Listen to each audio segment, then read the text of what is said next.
Everybody. Welcome to another informational session brought to you by Team Voting Rights from Civic Nebraska. Today we're going to talk about some quick primary election updates, and we're going to do a quick vote by mail 101 and general FAQ informational session for voters. My name is John Cartier. I'm the Director of Voting Rights for Civic Nebraska, and with me is my partner in crime, Brad Christian Salas. I'll let him introduce himself. Oh yeah, I'm Brad. I'm our voting rights field director here at Civic Nebraska. I'm excited to be live with everyone. Awesome. Well, we're going to move just right along. How this is going to flow, we'll have a couple different slides to talk over.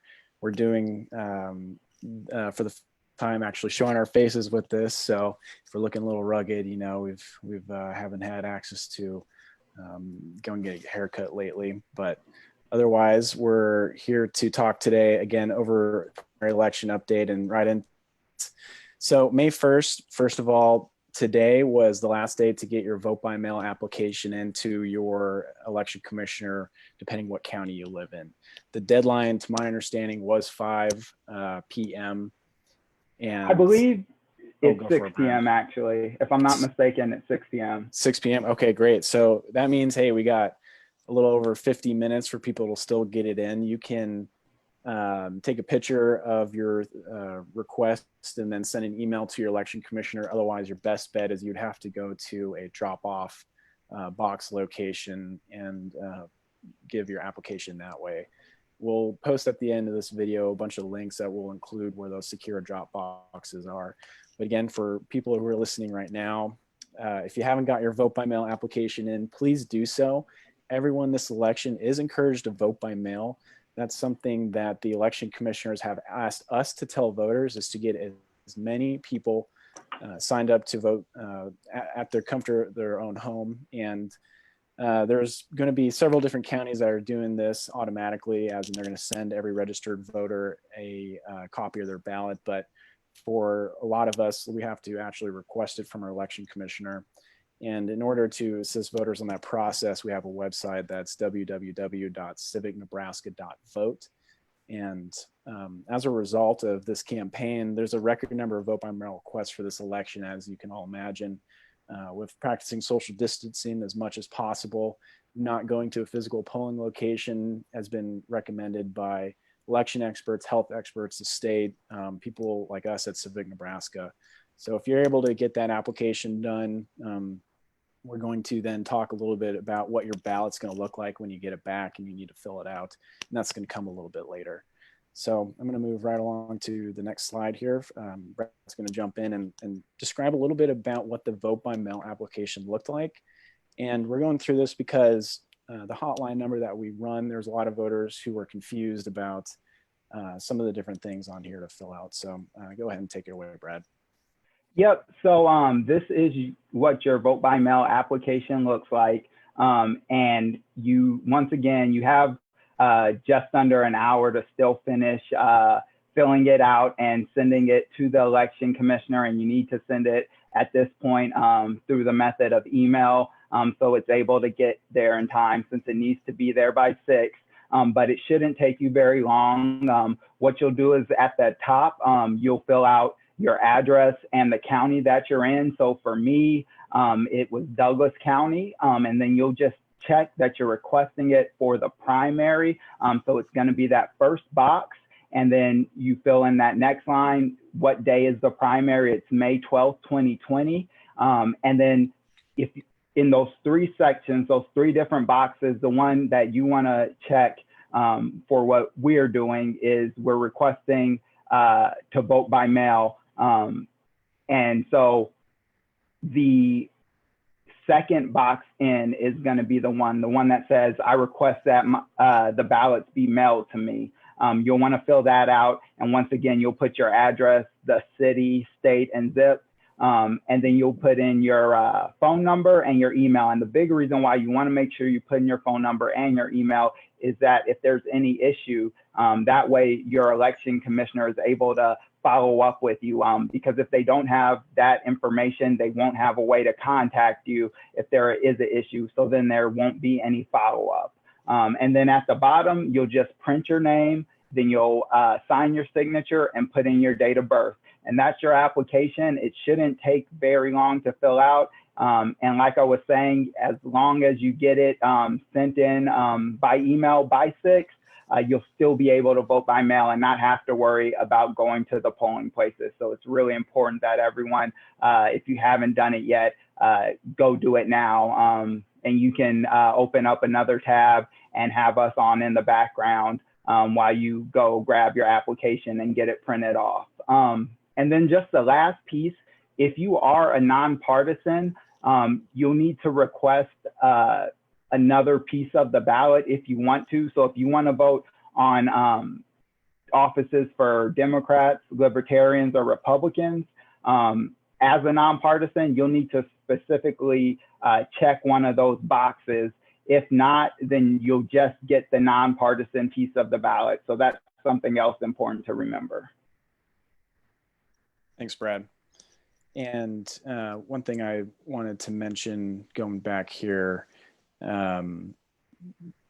it's really important for voters, because this has come up a lot, that on your application itself, that's where you elect to have which type of ballot for the primary. And I know it's easy to miss something that's at the end of the form like this is. But again, just want to reiterate, on your application, that's where voters are going to elect, okay, I want to receive this ballot depending on my voter registration status. And just for last time, that's the first page. Great. So on this slide, we're going to go through just a couple helpful tips based on some of the calls I've received from voters. There's been a couple instances that voters thought that they had either turned in their application through email or through the mail, and several weeks went by and they never received their ballot, and they ended up checking their election commissioner's office, and they told them that they had never received anything from them. So this could happen for almost a million different reasons, anything from they accidentally inputted the wrong email to maybe they had the wrong postage on a piece of mail, or maybe they had the signature, or something that didn't quite match up with records. And this is why it's very, very important to know your election commissioner's office phone number, because you could always call them, figure out where the status of your ballots are. And if you need any assistance during this process, we're going to keep letting you know we do have this helpful website that can get people assistance. It's civicnebraska.vote, and that's basically our voter profile portal where you can check your voter registration status. You can get in your application for your vote by mail, and then you can also have access to our hotline number, which is staffed by me most of the day. And if you call it, I can get you assistance depending on what your question might be.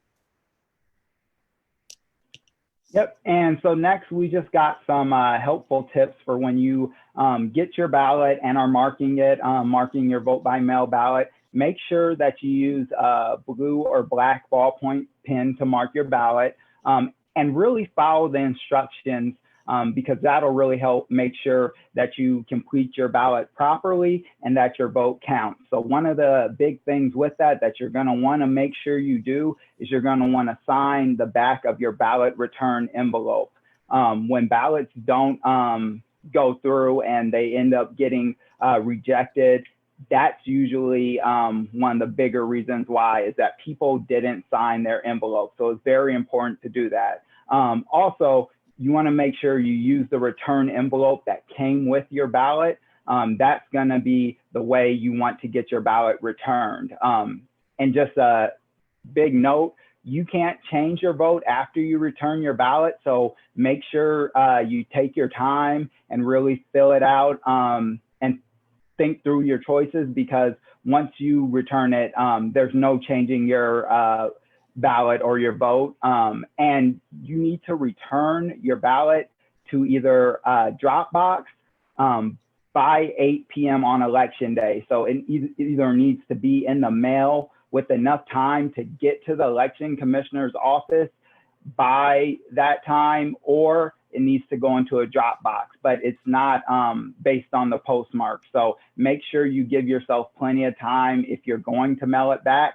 And if you don't have enough time to feel comfortable for it to get back quickly enough by the mail, make sure you take your ballot to a Dropbox. Thank you, Brad. The other portion of some of the things that you need to know about for your vote by mail ballot is that you can also return it via the U.S. Post mail system. You will need to provide postage. However, if you do use the postal system and you don't have the amount of stampage that is required for it, they're still going to work with the election commissioners and make sure your ballot is sent to them. But we still want to make sure that everything is as correct as possible on your absentee ballot so it gets to the right place. You can also look again for official ballot drop box locations. The 9 locations throughout the county, I believe that's for Douglas. There's different ones for different counties. However, due to the new things that have been put in place to help address the COVID-19 issue and also facilitate as many people voting by mail, every single county now is going to have an official ballot drop box. And those are usually going to be located where the county clerk or election commissioner's office is.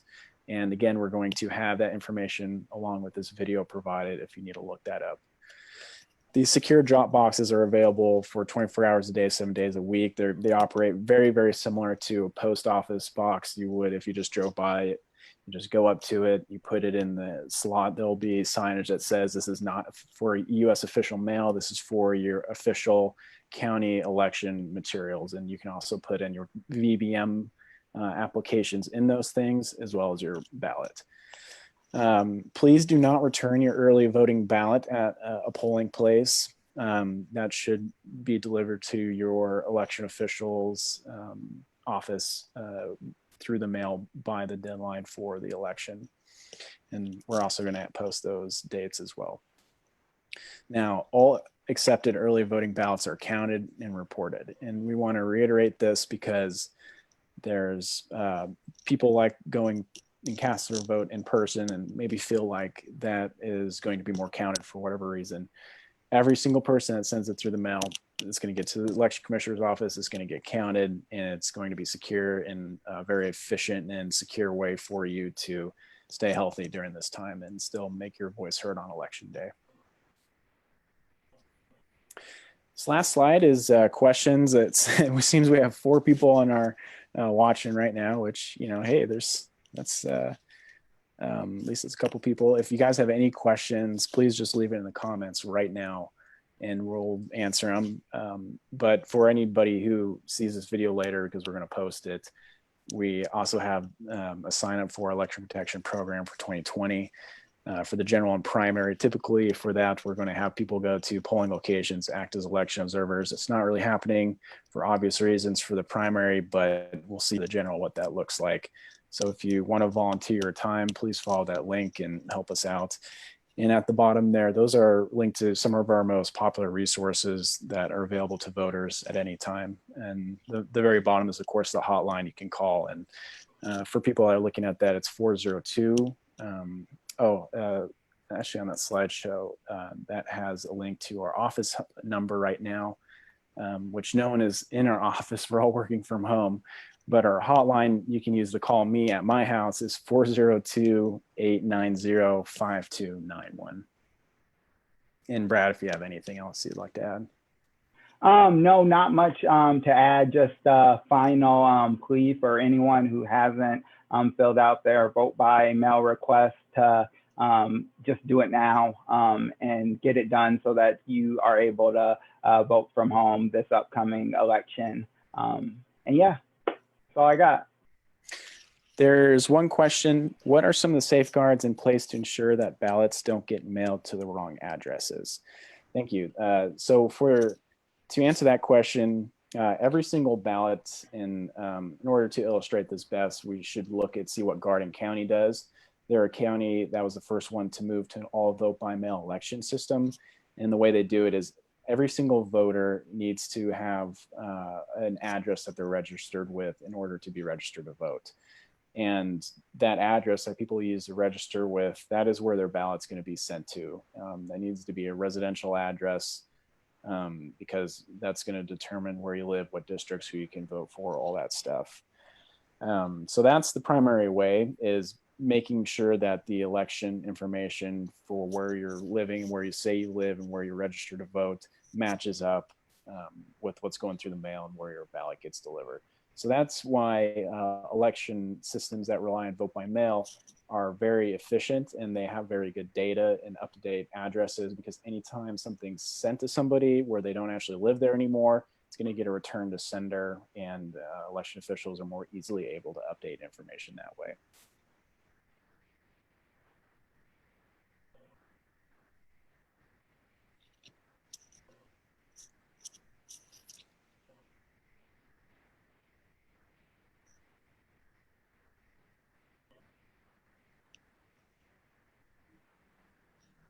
Okay. There's nothing else. We can end this right now, and want to just say, everybody, hope you have an amazing weekend, and you and your families are staying well and safe during this time. And we hope to be back with you in more normal capacity soon. Anything from your end, Brad? No, just the same thing. Everybody have a great weekend, and make sure if you haven't done your request, you do it now. If you already have your ballot, take some time today. Make sure you look over Civic Nebraska's Decoding the Ballot. If you have any questions about what different offices on your ballot, what the job is supposed to do, and then make sure you get that ballot turned in so your vote is counted. Great. Thanks, everybody. Have a good day.